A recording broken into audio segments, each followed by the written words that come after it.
저희가 이제 정상적인 주일로 다시 돌아왔는데요. 그래서 고린도전서로 또 돌아왔습니다. 고린도전서 15장 50절에서 58절 말씀으로 마지막 날에 순식간에 홀연히 다 변화되리니 라는 제목으로 하나님의 말씀을 나누도록 하겠습니다. 잘 아시다시피 고린도전서 15장은 계속해서 죽은 자에 대한 소망, 그러니까 그리스도 안에서 잠자는 자들이 부활의 소망이 있다라는 것을 계속해서 사도 바울이 이 슬픔 가운데 빠져 있던 고린도 교회 성도들에게 이야기했던 내용으로 채워져 있습니다. 오늘은 그 마지막 결론 부분이라고 생각하실 수 있어요. 다음 주와 그 다음 주에는 고린도전서 16장을 다룸으로써 고린도전서를 이제 마무리하려고 하고요. 고린도전서가 끝나면 여러분들은 아주 긴 연휴를 맞이하게 되실 겁니다. 어렸을 때 이제 부모님의 교육을 받으면서 부모님이 이제 교회 다니시는 분들이다 보니까 이런저런 조언들을 하실 때가 있어요. 큰 자가 되려면 섬기는 자가 돼야 된다. 이런 거 있잖아요. 항상 겸손해야 된다. 이런 이야기들을 어렸을 때부터 쭉 들었는데 나중에 확인해 보니까 이게 성경에 있는 내용이었구나라고 나중에 발견되는 경우가 종종 있었습니다. 그 중에서 어렸을 땐 도저히 이해가 안 됐던 그런 부모님들의 어떤 조언들, 어르신들의 조언들이었는데 이제는 더 이해가 잘 되는 조언이 있습니다. 잘 들어보세요. 전도서 말씀이었더라고요. 전도서 7장 2절에 초상집에 가는 것이 잔치집에 가는 것보다 나으니 모든 사람의 끝이 이와 같이 됨이라. 산자는 이것을 그의 마음에 둘지어다. 계속해서 들어왔을 때 초상집에 가는 게 왜 더 낫다고 하시지? 이런 생각들을 어렸을 때는 했었어요. 어르신들이 그런 얘기를 하면 초상집보다는 잔치집 음식이 더 맛있는데 이렇게 이제 생각을 했던 거죠. 그런데 나이가 들면서 이 세상에서 가장 지혜로웠던 왕 솔로몬이 왜 이런 말을 했는지 조금씩 더 이해가 되기 시작했습니다. 모든 사람의 끝이 이와 같다라는 것을 초상집에 갈 때마다 보게 되는 거죠. 나도 이렇게 끝나겠구나. 나도 관에 들어가겠구나. 나를 많은 사람들이 조문하러 오겠구나. 그러면서 나도 화장되고 나도 이렇게 세상을 떠나겠구나. 이런 생각들을 우리가 장례식 갈 때마다 느낄 수 있다라는 겁니다. 그런데 솔로몬은 이런 말을 덧붙였어요. 산자는, 우리 다 살아있잖아요, 그렇죠? 산자는 이것을 그의 마음에 둘지어다. 나는 곧 죽는다라는 사실, 나의 인생의 끝이 도래하고 있다라는 사실을 늘 마음속에 두고 살아라, 이렇게 조언을 했던 겁니다. 그런데 여기 계신 여러분들, 저를 포함해서 나는 안 죽는다라고 생각하시는 분, 나는 안 죽을 겁니다라고 생각하시는 분 한 분도 안 계시죠? 다 누구나 곧 죽는다라는 생각을 하고 살아갑니다. 나도 언젠가는 죽을 때가 온다라는 것을 다 마음에 두고 살아가는 거죠. 그런데 일상이 너무 바빠요. 그러니까 거기에 치이고 삽니다. 그리고 여러 가지 문제를 겪으면서 거기에 시달리면서 삽니다. 그러니까 내 마음속에 이 중요한 사실을 두고 살아갈 수가 없는 거예요. 계속 이것저것 마음에 막 품다 보니까 이렇게 중대한 사실을 우리가 그냥 놓쳐버리고 살아가게 됩니다. 그러다가 어느 날 내 건강이 정말로 악화됐을 때, 혹은 의사 선생님이 당신은 이만큼 남았습니다 라고 시한부 종말을 내릴 때에, 그럴 때 이제 생각하게 돼요. 나는 정말 잘 살았나? 내 인생은 정말 가치 있었나? 내가 정말 유익하게 혹은 정말로 하나님 보시기에 아름답게 살았나? 이런 생각들을 그때 가서야 한다라는 겁니다. 믿는 사람도 그런데 믿지 않는 사람들은 이제 죽음에 대한 두려움이 시작되게 됩니다. 예전에 아주 유명한 방송인이 죽고 나서 어떤 일이 있을 것 같냐라고 물어봤을 때 그 질문이 가장 두렵다라고 하면서 자기는 그래서 그 질문을 계속 미룬다, 답하기를 미룬다, 이런 얘기를 한 적이 있었어요. 미루는 거예요. 계속 죽음 이후에 무엇이 있을까 두렵고 염려가 될 때마다 그냥 미루는 겁니다. 아직 때가 아니니까. 그런데 정말 그 때가 됐을 때는 정말 두려워집니다. 무서워지는 거예요. 내 죽음 이후에 무엇이 나를 기다리고 있을까? 정말 사람은 죽으면 끝이 아닌 것 같은데 정말 무엇이 나를 기다리고 있을까라고 하면서 그렇게 두려워하는 겁니다. 믿지 않는 사람들이 만들어낸 영화나 드라마 보시면 아실 거예요. 10,000년 동안 고통받는 지옥, 이런 것들 묘사해 놓잖아요. 그런 게 있을 거다라는 막연한 생각이 있는 겁니다. 그래서 믿지 않는 사람도 죽음이 두렵고요, 믿는 사람도 죽음에 대해서 많은 생각을 하지 못하고 살 때가 많습니다. 감사한 것은 하나님께서 그리스도 안에 있는 사람이 그리스도 밖에 있는 사람처럼 죽음을 무서워하면서 살지 않도록 말씀을 주셨다라는 겁니다. 죽음 이후에 무엇이 있는지 우리에게 분명하게 밝히 보여주셨다라는 겁니다. 그래서 죽음이 단지 두려운 것이 아니라 그리스도 안에 있는 자에게는 희망찬 영원, 희망찬 미래를 약속한다라고 우리가 확실하게 말할 수가 있습니다. 더 이상 슬퍼하거나 낙심하지 않을 수 있다는 거죠. 특별히 우리가 사랑하는 그리스도인들이 세상을 떠났을 때에 우리는 소망 가운데 그들을 다시 볼 것을 기대할 수 있습니다. 오늘 이 말씀을 통해서 저는 사도 바울이 밝힌 이 부활에 대해서 4가지 분명한 진리를 좀 살펴보려고 합니다. 부활은 반드시 필요하다. 부활은 이렇게 이루어진다. 그리고 부활은 약속을 성취한다. 그리고 마지막으로 부활은 일상을 바꿔준다. 이 4가지의 분명한 진리를 말씀드리려고 하고요. 그래서 이 가운데 그리스도 안에 계신 분들은 이 부활의 분명한 진리 가운데 소망과 기쁨 가운데 살아가시기를 간절히 바랍니다. 그리고 이 부활의 소망이 없으신 분들, 죽음 이후에 무엇이 있는지 계속 미루고 계시는 분들은 정말로 은혜로운 시간이 되기를 바라요. 여러분에게 정말 소망이 임하는 그런 귀한 시간이 되기를 간절히 바랍니다. 오늘은 본문을 읽어가면서 설명을 드릴 건데요. 첫 번째로 부활이 반드시 필요하다라는 진리를 좀 말씀을 드리겠습니다. 사도 바울은 50절을 이렇게 시작을 합니다. 형제들아 내가 이것을 말하노니 무슨 의미냐? 내가 이것을 말하고 싶다라는 거예요. 이것이 내가 말하고자 하는 이 15장 전체 내용의 목적이다, 결론이다 라고 지금 이야기를 하는 겁니다. 이것은 너희가 분명히 알기를 원한다 라고 지금 분명하게 이야기하는 겁니다. 이미 15장 내내 바울이 다뤘던 것이 부활에 대한 이야기였거든요. 그래서 부활이 없으면 아무것도 소용이 없다라는 얘기를 했었습니다. 만약에 너희 부활이 없다라고 한번 치자. 그러면 그리스도도 부활하지 않으신 거다. 그리스도가 부활하지 않았다고 치자. 그러면 우리가 전한 모든 복음의 내용들이 다 헛것이고 우리도 거짓 증인이다 라고 얘기를 했고요. 그러면 그것을 믿는 너희의 믿음도 헛것이고 그 믿음에 둔 너희의 소망도 다 헛것이다 라고 이야기를 했었습니다. 그리스도의 부활은 500여 형제뿐만 아니라 그리고 베드로, 그리고 이 편지를 쓰고 있는 바울 나 자신도 직접 목격한 일이다 라고 분명하게 증언을 했었습니다. 그런데 마지막으로 한 번 더 말을 하는 거예요. 내가 결국에는 말하고 싶은 것이 이것이다 라고 하면서 첫 번째로 사도 바울은 부활은 반드시 일어나야 한다 라고 분명하게 이야기를 합니다. 그 이유가 무엇일까요? 50절에 이어지는 말씀을 보면 이렇습니다. 형제들아 내가 이것을 말하노니 혈과 육은 하나님 나라를 이어받을 수 없고 또한 썩는 것은 썩지 아니하는 것을 유업으로 받지 못하느니라. 왜 부활이 반드시 필요하냐? 이 썩을 몸을 가지고 우리가 썩지 아니하는 하나님의 나라를 유업으로 받을 수 없기 때문에 그렇습니다. 썩지 않는 하나님의 나라를 우리가 이어받으려면 우리 몸도 썩지 않는 몸이어야 하기 때문에 하나님께서는 우리에게 새로운 몸을 주시겠다라고 약속하셨습니다. 여러분 지금 입고 있는 육체, 지금 여기 제 바로 앞에는 학생들도 있고요. 아주 탱탱한 피부와 아주 얼굴이 아주 어리죠. 그때 되게 젊다라는 생각이 듭니다. 저도 어느 순간부터 이제 지나가면서 저런 친구들을 보면 내 때가 지나가는구나 약간 이런 생각이 들 때가 있어요. 이 어르신들은 저를 보면서 한심하게 여기실 수도 있습니다. 아직 젊은 사람이 이렇게 이제 생각하실 수 있는데 이제 아이들을 보면 그런 생각이 들어요. 아, 쟤네가 한창이구나. 뭐 이런 생각이 든다는 거죠. 그런데 사람은 지금 현재 그런 육체를 가지고 있다고 하더라도 언젠가는 늙습니다. 그렇죠? 점점점 늙어갑니다. 늙어서 흙으로 우리 육신이 돌아가게 되고요. 우리 안에 잘 돌고 있는 혈액은 언젠가 순환을 멈춰서 썩게 됩니다. 한마디로 몸도 피도 우리는 점점점 상해가고 썩어지는 그러한 상황에 처해 있다라고 말씀을 드릴 수 있습니다.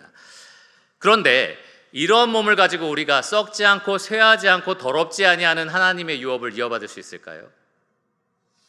안 된다는 거죠. 영원히 변하지 않는, 영원히 그 가치를 상실하지 않는 하나님의 나라를 우리가 기업으로 받으려면 우리가 그런 변화된 몸을 가져야 한다라는 겁니다. 그래서 하나님은 반드시 우리에게 새로운 몸을 주셔야 합니다. 곤충들을 제가 참 좋아하는데 애벌레가 나비가 되려면 번데기 과정을 거쳐야 됩니다. 그래서 그 번데기를 뚫고 나비의 새로운 몸을 입었을 때 하늘을 날아다닐 수 있는 존재가 돼요. 그 전에 하늘을 날 수 있나요? 애벌레는 하늘을 날 수가 없습니다. 반드시 이 번데기가 돼서 그것을 뚫고 나오는 그 과정, 그래서 새로운 몸을 입는 그 과정을 거쳐야 그 새 몸을 입고 하늘을 자유롭게 날아다닐 수가 있는 겁니다. 이 땅에 붙어서 이 땅에 있는 것들로 먹고 마시면서 건강을 유지하는 이 몸으로는 우리는 하늘나라에 가서 이 하늘나라의 삶을 영위할 수 없다라는 거예요. 반드시 죽음이라는 번데기를 거쳐서 새로운 육신을 입고 그리고 나서 우리는 하나님 나라에 들어가 영원한 하나님 나라를 자유롭게 날아다닐 수 있는 겁니다. 반드시 하나님 나라를 유업으로 받기 위해서는 우리는 새로운 육체가 필요합니다. 하나님께서 우리에게 새로운 몸을 주시지 않는다면 새로운 하나님의 나라, 영원한 하나님의 나라, 썩지 않은 하나님의 나라가 우리랑 아무런 상관이 없다는 거죠. 우리가 그것을 영원토록 누릴 수 없기 때문에 그렇습니다. 하나님은 참으로 은혜롭게도 우리에게 그 썩지 않는 영원한 하나님 나라를 선물로 주실 뿐만 아니라 그것을 영원토록 누릴 수 있는 새로운 몸을 주시겠다고 약속하셨습니다. 자, 두 번째로, 그러면 부활은 어떻게 일어나게 될 것인가? 어떻게 우리가 그런 새로운 몸을 입게 될 것인가? 굉장히 궁금하잖아요. 그 비밀에 대해서 바울은 51절에서 53절까지 이렇게 분명하게 밝힙니다. 바울이 51절에 보시면 이것이 비밀이라고 얘기해요. 보라, 내가 너희에게 비밀을 말하노니. 비밀은 무스테리온이라는 헬라어 단어인데요, 하나님께서 감추어 두신 뜻을 의미합니다. 그러니까 하나님이 계시로서 밝히시지 않으면 누구도 알 수 없는 그러한 감추어둔 진리를 의미합니다. 대표적인 감추어둔 진리 혹은 비밀은 교회에 대한 거였어요. 그래서 예수 그리스도의 이름으로 말미암아 유대인과 이방인이 한 몸을 이루는 교회가 있다라는 것을 유대인들은 도무지 이해할 수가 없었습니다. 성령님이 임하셔서 사도들과 제자들을 통해서 복음이 막 선포되었고 믿지 않는 이 이방인들도 구원받게 되었는데도 그들은 그들을 교회로서 포함시키는 것을 두려워했었어요. 받아들이고 싶어 하지 않았습니다.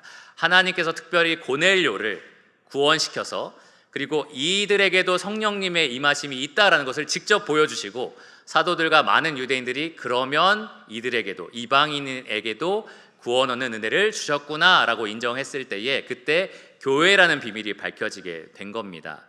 마찬가지로 사도 바울은 지금 우리가 어떻게 새로운 몸을 입게 될 것인지 하나님이 감추어 두신 그 뜻을 밝혀주겠다라고 지금 얘기를 하는 거예요. 그 비밀을 이제 이야기해 주겠다라고 얘기합니다. 보라 라고 하면서 아주 담대하게 선언을 합니다. 내가 이제 비밀을 밝히노라 라고 이야기를 하는 겁니다.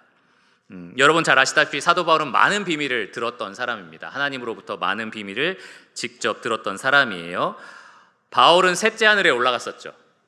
그리고 그 천국에서 말할 수 없는 것들을 들었다라고 고백을 했었습니다. 말로 표현할 수 없는 말을 들었는데 그것에 대해서는 밝히지 않았어요.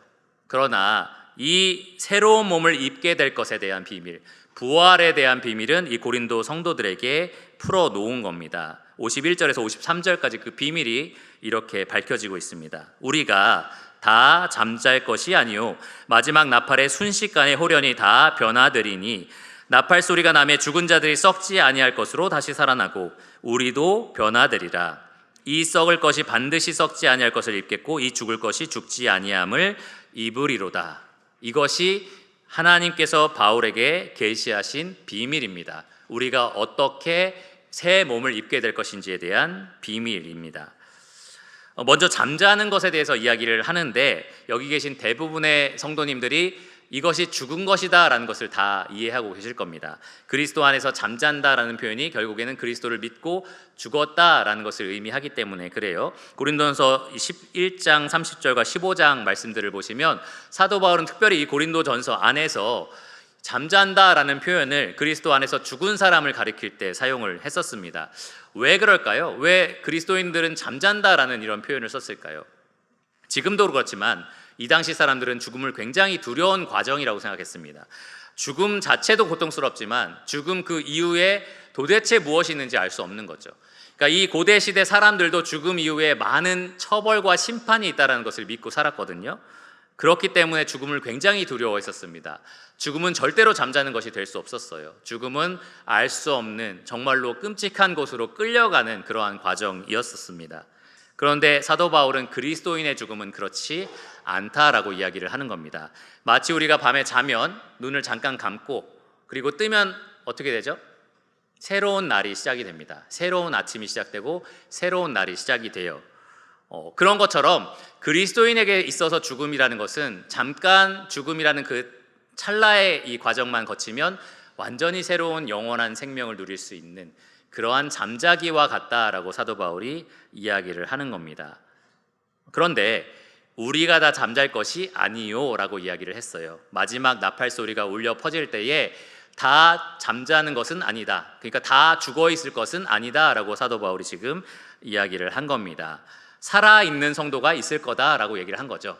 주님께서 다시 오시는 그날에, 나팔을 부르시는 그날에 살아있는 성도들도 분명히 있을 것이다 라고 이야기를 한 겁니다. 만약에 지금 하늘에서 나팔 소리가 울리고 이 가운데 그리스도께서 우리를 찾아서 오신다면 여기 계신 모든 분들이, 저를 포함해서 바로 잠자지 않은 사람들, 죽지 않은 사람들로 발견되게 될 겁니다. 그런데 이 나팔이라는 것은 무엇인가? 나팔이라는 것은 구약의 이스라엘 백성들에게도 굉장히 중요한 도구였습니다. 그들의 중요한 절기를 알리는 도구였고요. 또 진영이 앞으로 이동하거나 멈춰서 진을 치거나 할 때마다 이 나팔이라는 것을 울렸어요. 굉장히 중요한 도구였습니다.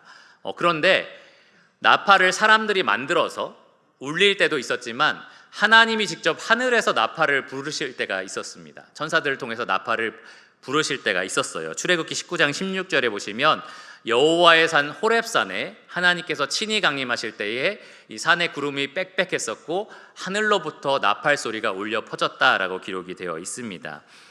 그러니까 하나님이 친히 자기 백성을 찾으러 강림하실 때에 나팔을 하늘에서 울렸다라고 우리가 말할 수 있을 거예요. 그런데 마지막 나팔도 마찬가지입니다. 우리가 부는 게 아니에요. 하늘에서 하나님께서 천사들을 통해서 이 나팔을 부시는 겁니다. 하나님께서 강림하신다는 거죠. 자기 백성을 찾기 위해서, 그들을 부활하게 하기 위해서 친히 이 땅에 강림하실 겁니다. 사도 바울은 데살로니가전서 4장 16절과 17절에 이것을 분명하게 이야기했습니다. 주께서 호령과 천사장의 소리와 하나님의 나팔 소리로 친히 하늘로부터 강림하시리니. 그리고 어떤 일이 일어나죠?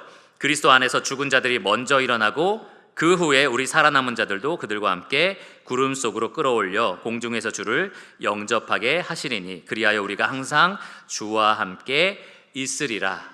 마지막 나팔 소리가 울린다라는 것은 그리스도께서 친히 자기 백성을 찾아 오신다라는 거고요. 그때 잠자는 자 혹은 죽은 자들은 부활하게 될 겁니다. 그리고 살아남은 자들도 새로운 몸을 입게 될 겁니다. 이것이 이렇게 부활된다라고 하는 이 바울이 밝힌 비밀이라고 말씀을 드릴 수 있는데, 이 비밀에 대해서 세 가지 더 추가적인 진리를 우리가 발견할 수 있습니다. 새로운 몸을 입게 되는 것에 대한 세 가지 추가적인 진리예요. 첫 번째, 우리는 순식간에 새로운 몸을 입게 될 겁니다. 여기 51절을 보시면 순식간에 호련히 다 변화되리니 라고 마지막쯤에 써 있습니다. 마지막 나팔에 순식간에 호련히 다 변화되리니. 이 표현 하나하나가 굉장히 빠른 시간에 변화된다라는 것을 강조해요. 순식간에라고 번역된 헬라어의 원래 뜻은 눈 깜짝할 사이입니다. 눈 깜짝할 사이. 여러분 지금 눈을 깜짝 한번 해보시겠어요? 어느 정도 시간이 걸렸나요? 1초도 안 걸렸죠? 이 가운데 혹시 말씀을 듣는 중에 눈을 깜빡했는데 30분이 흘러가 있다, 이런 시간을 이야기하는 거 절대 아닙니다. 깜짝하는 그 시간을 얘기하는 거예요. 졸려서 잤는데 갑자기 일어나니까 30분 흐른 거, 이런 거 하는 게 전혀 아닙니다. 그리고 이어지는 호련이라는 단어가 더 대단합니다. 이 호련이를 가리키는 헬라어 단어는 아토모스라고 하는데, 여러분 이 학생들은 혹시 알지도 모르겠어요. 원자를 아톰이라고 얘기합니다. 그렇죠? 더 이상 쪼갤 수 없는 크기의 작은 단위가 원자이죠. 요즘엔 뭐 다른 것들도 더 발견된다고 하긴 하지만 어쨌든 그만큼 작은 단위의 시간에 모든 사람이 변화된다라고 지금 이야기하고 있습니다. 한 사람 한 사람 변화되는 것을 기다리는 게 아니에요. 순식간에 모든 사람이 다 변화되게 될 겁니다. 하나님의 나팔 소리와 함께 예수님께서 찾아오실 때 모든 사람이 그리스도 안에서 죽은 자나 산 자나 이렇게 순식간에 찰나에 새로운 몸을 입게 될 겁니다. 두 번째, 새로운 몸을 입는 순서가 있다라는 거예요. 순서가 있다. 사실 이 정도의 찰나의 순간이라면 순서가 무슨 중요한 게 있냐라고 생각이 드실 수도 있어요. 그러나 순서는 있습니다. 먼저는 죽은 자들 혹은 잠자는 자들, 그 다음에는 살아남은 자들입니다. 이 새로운 몸을 입는 과정도 그래서 각각 다르게 표현되어 있다는 것을 여러분 주목하시기 바랍니다. 52절을 보시면 죽은 자들은 썩지 아니하는 것들로 어디 있죠? 네, 52절 맞습니다. 죽은 자들이 썩지 아니할 것으로 다시 살아난다라고 되어 있고요. 52절 후반절에 우리도는 살아남은 자들을 말하는데 그냥 변화되리라 라고 되어 있습니다. 굉장히 차이가 있는 표현이에요. 첫 번째로 죽은 자들은 죽었기 때문에 다시 살아나야 됩니다. 부활을 이야기하는 거예요. 새로운 몸, 썩지 아니할 몸을 입고 다시 살아날 거다라고 분명히 표현하고 있고요. 두 번째로 살아있는 자들은 죽을 필요가 없는 거죠. 그래서 새롭게 몸이 변화될 것이다 라고 이렇게 각각 다르게 표현하고 있습니다.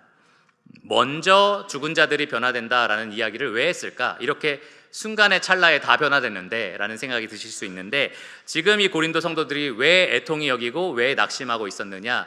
그리스도 안에 죽은 자기의 지인들이 너무나 안 됐다라고 생각하고 있어서 그랬던 거예요. 너무나 이 일에 대해서 낙심하고 있었다는 거죠. 그러니까 사도 바울은 자기가 들은 그 비밀을 밝히면서 걱정하지 마라, 그들이 먼저 부활할 거다라고 지금 분명하게 그 순서를 밝히는 겁니다. 이 부활의 비밀은 이 죽은 자들을 두고 애통이 여겼던 성도들에게 큰 위로가 분명히 되었을 겁니다. 마지막 세 번째, 이것이 조금 저에게 있어서는 흥미로운 부분이었는데, 우리 모두가 새로운 몸을 덧입게 된다라는 겁니다. 덧입게 된다. 53절을 보시면 썩을 것이 썩지 아니할 것을, 죽을 것이 죽지 아니함을 입을 것이다 라고 기록이 되어 있어요. 입는다라는 표현이 반복적으로 기록되어 있는데, 이 표현이 의미하는 바가 마치 여러분이 아침에 일어나면 밤새도록 입었던 옷을 벗어버리고 씻은 다음에 새로운 옷을 입는 것으로 이렇게 기억할 수가 있을 겁니다. 그렇게 연상이 된다는 거죠. 그런데 사도 바울은 고린도후서 5장 2절과 4절에 어떻게 표현했냐면 우리 모두가 새로운 몸을 덧입기를 간절히 사모한다라고 말을 했습니다. 덧입기를 사모한다. 여러분, 덧입다라는 이 표현은 기존에 입고 있던 옷을 벗고 새로운 옷을 입는다라는 표현보다는 입고 있는 옷 위에 새로운 옷을 덧입는 것처럼 여겨지잖아요. 그런데 입다와 이 덧입다라는 이 헬라어 단어의 어원이 같아요. 그러니까 어떻게 이것을 이해할 수 있을까라는 생각이 조금 듭니다. 왜 이 표현이 사용됐느냐? 우리가 이 썩을 육체를 입은 상태로 새로운 몸을 입느냐? 전혀 그렇지 않습니다. 이 표현이 사용된 이유는 우리가 벗어버릴 이 옛 육신과 새롭게 입을 새 육신이 굉장히 유사하면서도 다르기 때문에 이렇게 표현한 거예요. 굉장히 유사하면서 다르기 때문에 이렇게 표현을 한 겁니다. 이미 고린도전서 15장에서 사도 바울이 밝힌 것은 우리가 하늘에 속한 이 곧 그리스도와 같은 형상을 입을 것이다 라는 것을 밝혔거든요. 그리스도가 어떤 몸을 입으셨죠? 부활하신 후에 이 제자들이 전혀 알아볼 수 없었나요? 저분이 그리스도인지 사람인지 혹은 천사인지 이랬었나요? 그렇지 않았습니다. 그리스도라는 것을 알아차릴 수 있었어요. 그 손에 못자국이 있었고 그 옆구리에 창자국이 있었습니다. 물론 시간과 공간의 제약을 뛰어넘는 몸이었고요. 그리고 순식간에 어딘가 이동할 수 있는 몸이었고요. 더 이상 상하거나 다치거나 아프지 않는 몸이었고, 슬픔을 느끼거나 감정적으로 이 극단적인 것들을 경험하는 그러한 몸이 전혀 아니었습니다. 완전히 다른 몸이었어요. 그러나 옛날의 몸과 유사한 몸이었다라고 우리가 말할 수 있습니다. 그래서 이런 말을 하는 거예요. 덧입는다. 우리가 그와 같은 몸을 입게 될 겁니다. 한번 예전에 최 목사님이 여기에서 하늘나라에 가서 무슨 원빈처럼 현빈처럼 변할 거라고 기대하지 마세요라고 얘기한 적이 있었는데요. 네, 그럴 겁니다. 그게 사실일 겁니다. 그러나 뚱뚱한 지방이 남아있고 이러진 않겠죠. 그러나 어쨌든 중요한 것은 유사하지만 완전히 다른 성질의 몸을 입게 될 것이다 라는 것을 우리가 이 비밀을 통해서 발견할 수 있다라는 거예요. 하나님께서 이만큼 다양하게 우리에게 부활의 몸에 대해서 밝혀주셨다라는 것을 아는 것도 굉장히 큰 기쁨이고 위로가 됩니다. 자, 세 번째로 아까 제가 말씀드린 것처럼 이것은 비밀이라고 분명히 말씀드렸어요. 하나님이 감추어두신 뜻이라고 말씀드렸는데, 사도 바울에게만 이것을 열어서 보여주신 것이 아니라 하나님께서는 구약의 선지자들에게도 분명하게 이것을 약속해 주셨습니다. 예언을 했다라는 거죠. 그래서 사도 바울은 이 54절에 53절과 똑같은 말을 반복해서 합니다. 이 썩을 것이 썩지 아니함을 입고 이 죽을 것이 죽지 아니함을 입을 때에는 이라고 하면서 똑같은 말을 반복을 해요. 그러면서 이 사건이 54절에 이어지는 말씀을 보시면 사망을 삼키고 이기리라 라고 기록된 말씀이 이루어지리라 라고 이야기를 합니다. 이것이 구약에 예언된 선지자의 약속을 하나님이 성취하시는 바로 그 시점이다 라고 분명하게 확신을 하고 이야기를 했던 겁니다. 그러면 사망을 삼키고 이기리라 라는 이 말씀이 어디에 기록되어 있느냐? 바로 이사야 25장 8절에 기록되어 있습니다. 선지자 이사야를 통해 하나님이 수백 년 전에 이미 자기 백성의 부활에 대해서 이 새로운 육신을 입을 것에 대해서 약속을 해 놓으셨다라는 거죠. 하나님께서는 이사야를 통해서 내가 내 백성의 모든 수치를 쓰실 거고 그리고 모든 눈물을 씻을 거다라고 분명하게 약속을 하셨습니다. 그들을 구원하신다라고 약속을 하신 거예요. 그러면서 동시에 무슨 말씀을 하셨느냐? 사망을 영원히 멸하실 것이다 라고 분명하게 약속을 하셨습니다. 그런데 여러분, 선지자 이사야가 이 예언을 한 이후로 하나님이 사망을 멸하지 않으셨어요. 그렇죠? 모든 사람은 죽었습니다. 계속해서 죽어왔습니다. 언제 사망이 사라진다는 거예요? 언제 우리가 사망을 정복할 수 있는 겁니까? 언제 하나님께서 이 사망을 멸하실 겁니까? 더 이상 자기 백성에게 사망이 임하지 않도록 언제 이 최종 승리를 거두실 거냐? 바로 마지막 나팔이 울려 퍼질 때다라는 거죠. 그리스도께서 이 땅에 찾아오실 때에 바로 그때에 사망이 생명에 집어삼킨 바 되는 그날이 이루어지게 될 거다라고 분명하게 이야기를 합니다. 두 번째 예언을 사도 바울이 또 이야기해요. 55절에 기록되어 있습니다. 사망아 너의 승리가 어디 있느냐? 사망아 내가 쏘는 것이 어디 있느냐? 호세아 13장 14절의 예언을 사도 바울이 인용했습니다. 이 또한 굉장히 오래전 몇백 년 전에 기록되어 있는 호세아 선지자의 예언이에요. 하나님께서는 이 호세아를 통해서 이스라엘 백성에게 하나님의 본심을 계속해서 생생하게 드러내셨습니다. 음란한 아내를 취해서 내가 이 이스라엘 백성에게 어떤 마음을, 남편으로서 어떤 마음을 품고 있는지를 네가 보여줘라. 하나님이 이렇게 호세아에게 요구를 하셨었어요. 정말 말도 안 되는 일이죠. 이 선지자들이 그때는 이런 일들도 다 했었습니다. 그러면서 하나님께서 자기 백성에게 뭐라고 말씀하셨느냐? 내가 너희를 구원하겠다. 내가 너희를 사랑하겠다. 끝까지 포기하지 않겠다. 이렇게 계속해서 약속을 하십니다. 특별히 내가 너를 스올의 권세에서 속량하고 사망에서 구속할 것이다 라고 약속을 하셨어요. 그러면서 하나님이 호세아를 통해서 이렇게 선언을 하십니다. 사망아 너의 재앙이 어디 있느냐? 스올아 너의 멸망이 어디 있느냐? 더 이상 내 백성에게 멸망시키는 너의 권세를 내가 빼앗아 가겠다라고 말씀하시는 거죠. 더 이상 내 백성을 네가 죽이고 괴롭히는 그것을 못하게 내가 막겠다라고 하나님께서 선포하신 겁니다. 언제 그것이 이루어지느냐? 바로 마지막 나팔이 울릴 때에 하나님께 속한 하나님의 백성에게 사망이 완전히 패배할 때에 그때 이 예언이 완벽하게 이루어질 거다. 이렇게 분명하게 말씀을 하시는 겁니다. 자, 56절을 보시면 사도 바울이 첨언한 내용이 있어요. 여기까지 하면 알겠어요. 새로운 몸을 입게 되는 것이 구약의 예언이구나. 여기까지 충분합니다. 그런데 56절을 보시면 바울이 첨언한 내용이 있습니다. 뭐라고 했느냐? 사망이 쏘는 것은 죄요 죄의 권능은 율법이라. 바울이 왜 이 말을 덧붙였느냐? 도대체 왜 인류가 사망하는지, 왜 사망에게 이렇게 정말로 무기력하게 정복당하는지 그 이유에 대해서 아주 짧게 밝힌 겁니다. 여기에 모든 것이 들어있어요. 왜 모든 인류는 죽음 앞에 이토록 무기력한지, 이토록 힘이 없고 이토록 무능력한지 사도 바울은 이 56절 한 절로 충분하게 설명을 합니다. 왜 그렇습니까? 사망에 쏘는 것이 죄에 있기 때문에 그렇습니다. 모든 사람은 죄인인데요, 사망이 그들을 맞닥뜨렸을 때 누구든지 죄가 있는 사람은 그 죄 때문에 사망의 정복을 당한다라고 이야기를 하는 겁니다. 바울은 로마서에서 죄의 삭슨 사망이라고 분명하게 얘기를 했어요. 죄가 있는 사람은 그 대가로 사망을 맞닥뜨릴 수밖에 없다는 겁니다. 여기 사망아 내가 쏘는 것이 어디 있느냐라고 했을 때 이 쏘다라는 이 표현이 독침을 의미해요. 뱀이나 전갈이 쏘는 독침입니다. 어떤 뱀들은 정말 물리면 바로 죽어요. 사람의 몇 걸음 못 가서 죽는 그러한 뱀도 있습니다.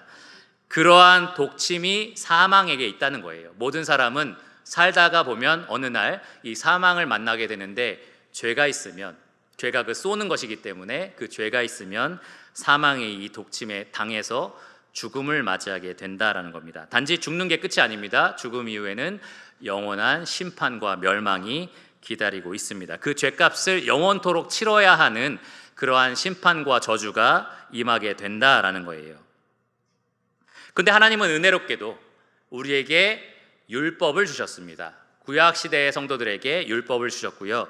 그리고 율법 없는 자들에게는 양심이라는 것을 주셨습니다. 그래서 뭐가 죄인지 아닌지 다 알아요, 사람들이. 사람을 죽이는 건 죄입니까? 죄죠. 사람을 미워하는 것도 나쁜 일입니까? 네, 나쁜 일입니다. 용서하지 않는 것, 뒤에서 사기치는 것, 모독하는 것, 비방하는 것 다 죄입니다. 그런 것이 죄라는 거 법을 안 봐도 알아요. 우리 안에 양심을 주셨기 때문입니다. 그리고 율법이라는 것은 분명한 명시된 법이기 때문에 우리가 핑계댈 수가 없는 거죠. 하나님이 이것이 악하다, 죄다라고 분명히 말씀하셨기 때문에 그렇습니다. 그런데 죄인이 정말로 비참한 것은 이 명백한 죄를 보고서, 이 하나님의 기준을 보고서 그 죄를 안 지면 되잖아요. 죄를 피하면 되잖아요. 그런데 사람은 오히려 이 율법 때문에 죄를 더 진다라고 기록되어 있습니다. 율법 때문에 더 탐심이 일어나고 더 정욕이 일어난다라고 성경은 말을 합니다. 무슨 말인가 궁금하시다면 이렇게 생각해 보시면 돼요. 여기 자녀들 키우시는 분들 계실 거예요. 절대 먹지 마. 애들이 먹나요, 안 먹나요? 절대 만지지 마. 이거 만지면 큰일 난다. 만지나요, 안 만지나요? 만집니다. 이게 죄인의 본성입니다. 하지 말라고 하면 하고 싶고, 하라고 하면 안 하고 싶고, 이게 죄인의 본성이다라는 거예요. 그것을 법으로 기록해도 그렇고 그냥 양심적으로 그 마음속에 심어 놓았어도 죄인은 그것을 벗어나려고 하고 반항하려고 합니다. 그게 죄인이 정말로 비참한 현실이에요. 우리가 그것을 피해간다면 죄를 안 질 수도 있지만 우리는 오히려 더 많은 죄를 짓게 되어 있습니다. 그래서 로마서 7장 5절과 8절을 보면 사도 바울이 분명하게 이렇게 얘기를 합니다. 우리가 육신에 있을 때에는 율법으로 말미암는 죄의 정욕이, 이 표현 잘 보세요. 율법으로 말미암는 죄의 정욕. 왜 율법에서 죄의 정욕이 흘러나올까요? 율법은 죄를 피하라고 주신 건데, 근데 오히려 죄인은 그 마음이 심히 부패하여서, 심히 어그러져서 오히려 율법을 보고 정욕을 품는다는 겁니다. 그래서 어떻게 된대요? 우리 지체 중에 그것이 역사해서 우리로 사망을 위하여 열매 맺게 한다라고 얘기합니다. 실컷 그렇게 반항하고 죄를 짓다가 결국에는 사망을 맞닥뜨리게 되는 겁니다. 그래서 그 대가를 치르게 되는 거죠. 8절도 보시면 그러나 죄가 기회를 타서 계명으로 말미암아 내 속에서 온갖 탐심을 이루었나니, 계명으로 말미암아 탐심이 일어난대요. 그리고 그것으로 온갖 죄를 짓는다라고 이야기를 합니다. 이는 율법이 없으면 죄가 죽은 것입니다. 하나님 우리에게 율법을 주셨고 명문화된 법을 주셨고 우리 마음에 새긴 양심이라는 법을 주셨지만 우리는 그것 때문에 오히려 더 많은 죄를 짓는 어쩔 수 없는 죄인이다라고 이야기를 하는 겁니다.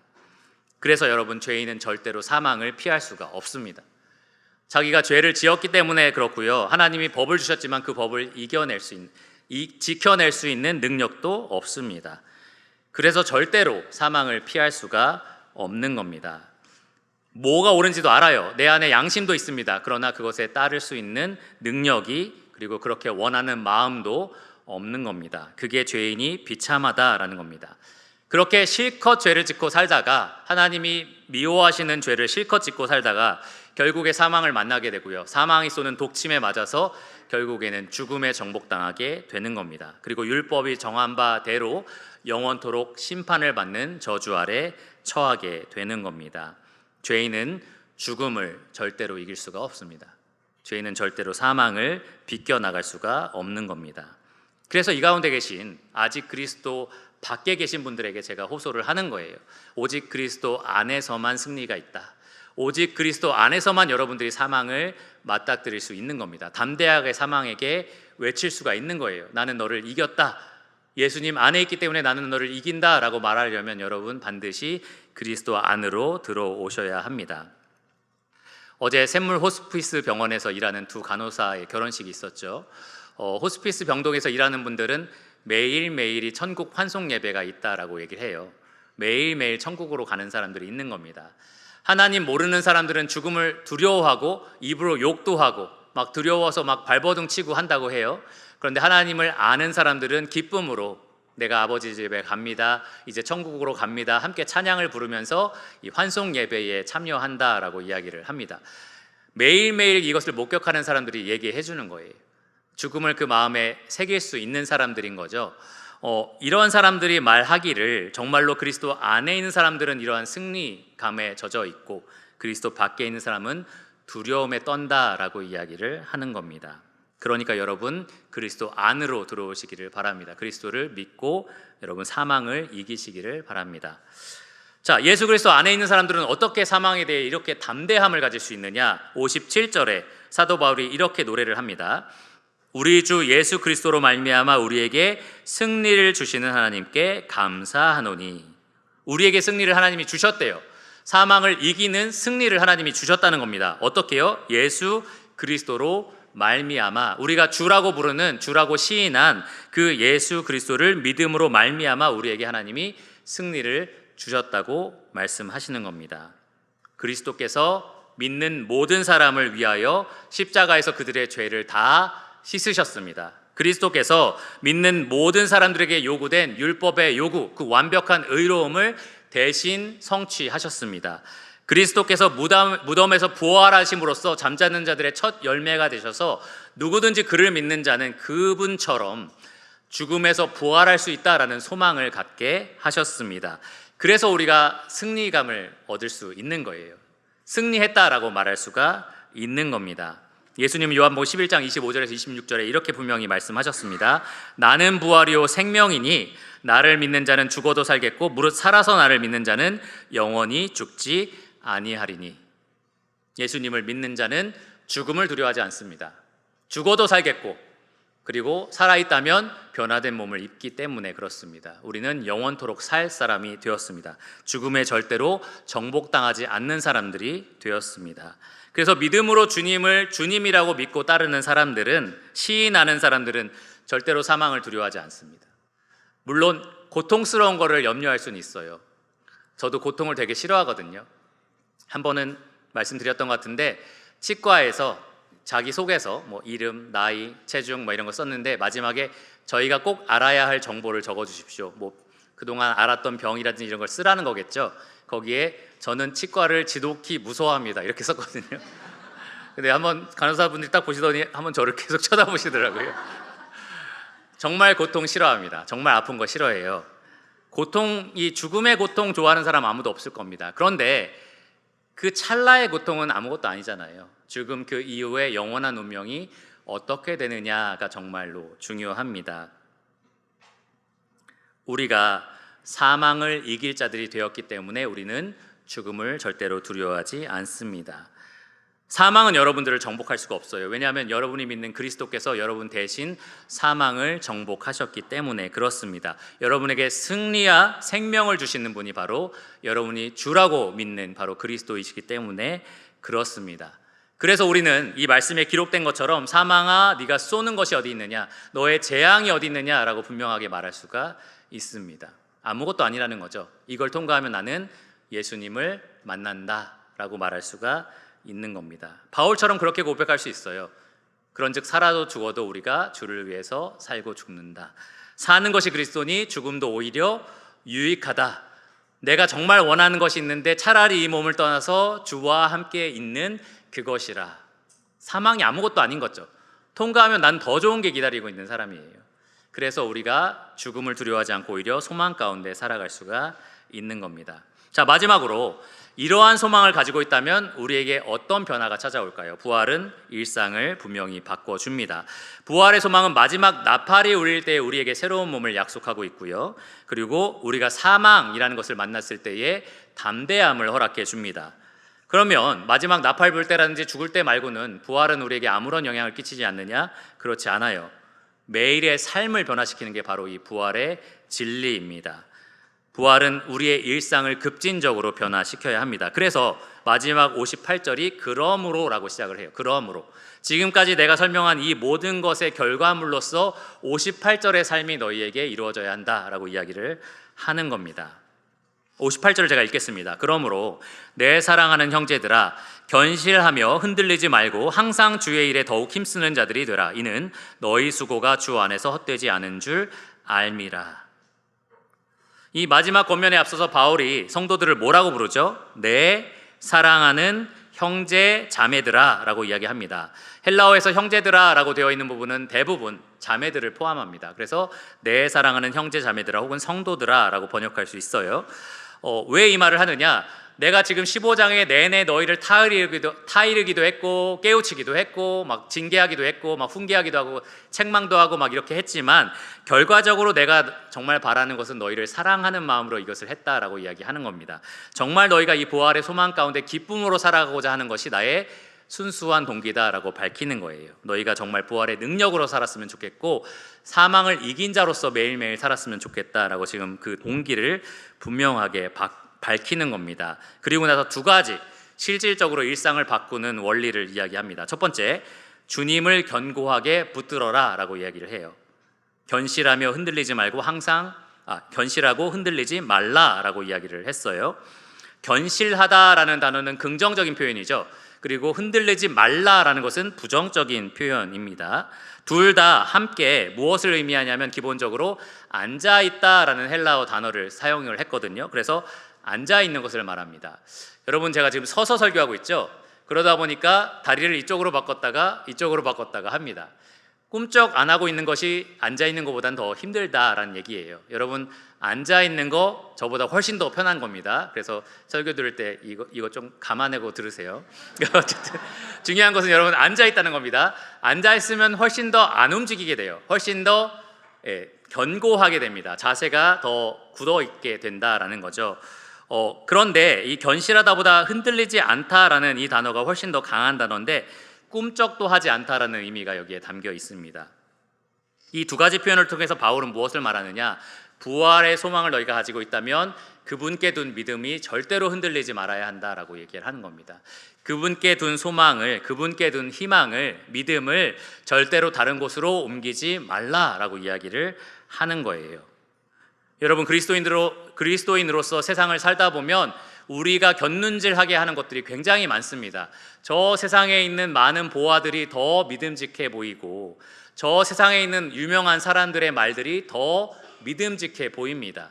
그러니까 우리의 믿음이 그렇게 갈팡질팡하게 되는 거예요.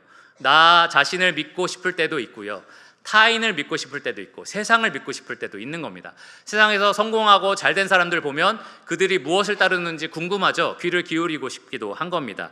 하나님이 나에게 이 삶에서 허락하신 일들을 보면은 너무너무 힘들고 아까 만찬 시간에 얘기하신 것처럼 시험 같은 것들이 막 있는 거죠.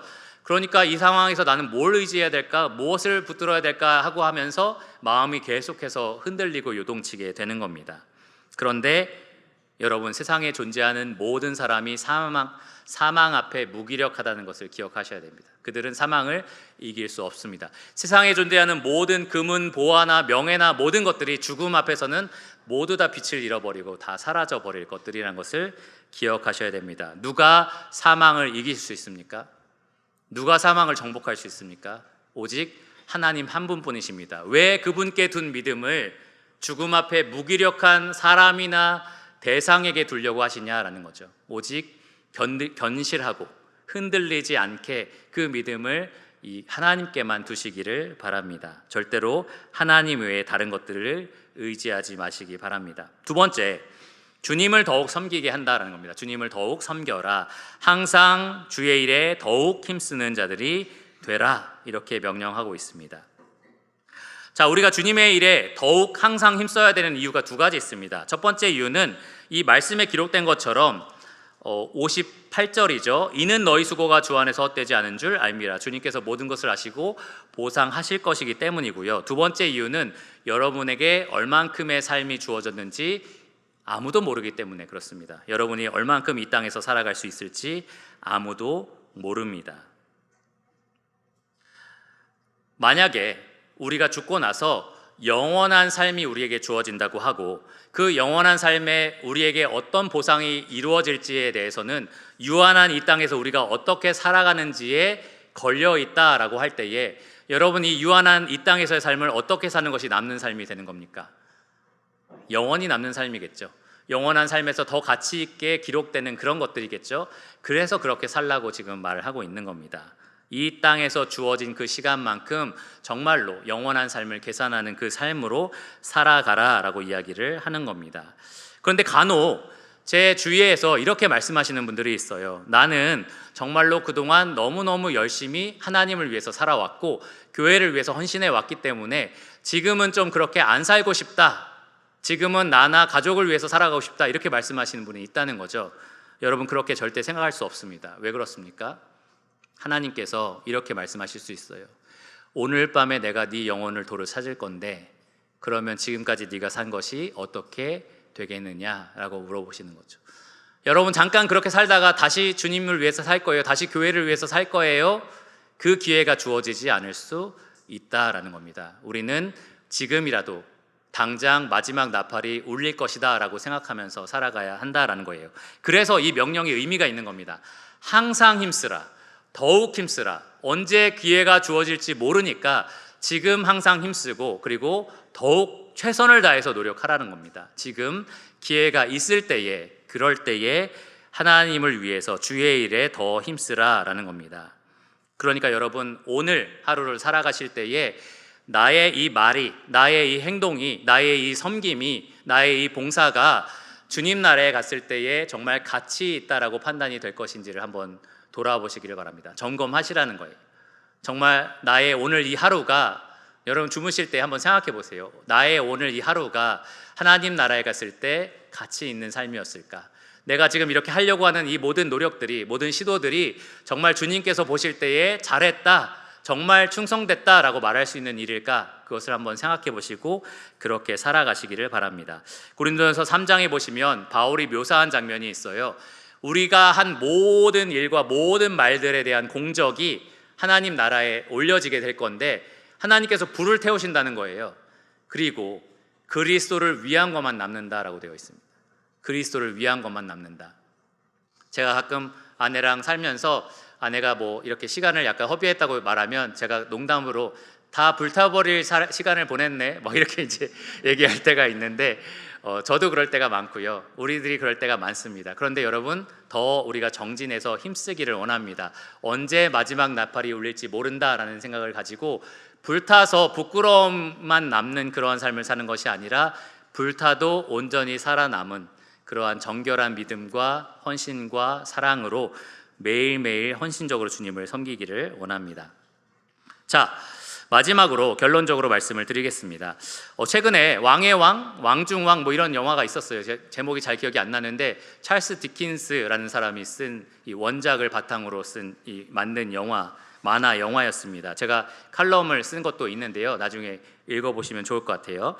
그 사람이 쓴 또 다른 아주 유명한 소설이 있습니다. 크리스마스와 관련된 소설인데요. 제가 스크루지 영감으로 검색했더니 안 나오고 크리스마스 캐럴이더라고요, 제목이. 그러나 여러분 잘 아시다시피 주인공은 스크루지 영감입니다. 아주 지독한 구두쇠였죠. 자기 가족들에게도 아주 인색한 그러한 구두쇠였습니다. 그 사람이 언제 이 삶이 바뀌나요? 미래에서 온 유령이 이 스크루지를 데려다가 그 스크루지의 무덤을 보여줍니다. 아무도 찾지 않는 황량한 그 무덤, 정말로 이름만 남겨져 있는 그런 보잘것없는 자기의 삶의 끝을 보고 나서 스크루지가 이렇게는 안 되겠다라고 결심을 해요. 그리고 나서 다음 날부터 완전히 다른 성품과 완전히 다른 삶을 살아가게 됩니다. 여러분, 오늘 이 말씀을 통해서 여러분들은 여러분의 무덤을 봤습니다. 무덤만 본 게 아니라 무덤 그 이후에 영원한 여러분의 운명을 지금 봤습니다. 이것은 그냥 호황된 이야기가 아니고요, 우리에게 닥칠 현실입니다. 정말로 마지막 나팔 소리가 울릴 거고요, 그리스도가 우리를 찾아오실 거고요, 죽은 자가 일어나고 산 자가 변화될 겁니다. 그리고 그분 앞에 우리 모두가 결산하게 되는 날이 이르게 될 겁니다. 여러분, 이 말씀을 듣고도 전혀 변화 없이 산다면, 늘 살아왔던 것처럼 똑같이 살아간다면 무슨 소용이 있겠습니까? 부활의 소망이 없는 사람과 똑같은 삶을 살아가는 것 뿐일 겁니다. 그러니까 여러분, 이 말씀을 겸손히 받아서 여러분의 삶에 적용하시기를 바랍니다. 무엇이든지 여러분이 주를 위해서 살아가는데 방해가 되는 것이 있다면 정말로 아주 냉정하게 제거하시고, 그리고 그것이 시험이든 유혹이든 사람이든 나의 생각이든 환경이든 그 모든 것들을 제거하시고 나는 주님만을 위해서 살겠습니다 라고 결단하시기를 바랍니다. 우리의 짧은 인생 단 한 번뿐이고요, 오직 그리스도를 위해서 산 것만 남습니다. 여러분, 이것이 진리이기 때문에 반드시 그것을 기억하시고 주가 부르시는 그날까지 매일매일 더욱 항상 주를 위하여 살아가시기를 바랍니다. 기도하고 말씀을 마치겠습니다.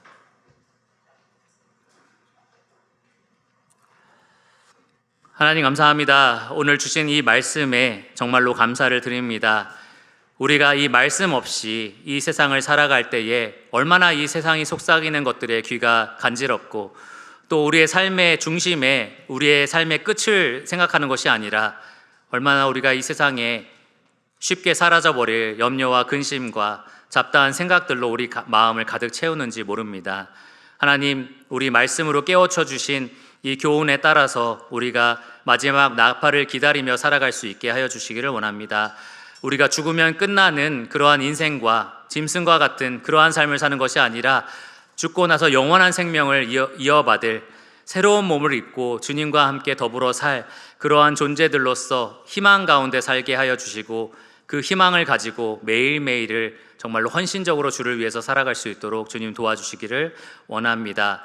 주님 다시 오시는 그날까지 우리가 이 길을 가기를 원합니다. 견실하고 흔들리지 않고 오직 주님만 바라보며 주님을 기다리기를 원합니다. 주님, 그렇게 살아가는 우리 성도들 삶에 함께하여 주셔서 그들을 굳건하게 지켜주시고 넘어질 때마다 일으켜주시고 죄를 사하여 주시고 다시 살아갈 수 있는 힘을 더해 주시고, 그렇게 사망에 대해서 승리를 외치고 죄를 정복하면서 그렇게 주를 붙들어 살아가게 하여 주시기를 간절히 기도드립니다. 모든 것을 예수 그리스도 이름으로 감사하며 기도드렸습니다. 아멘.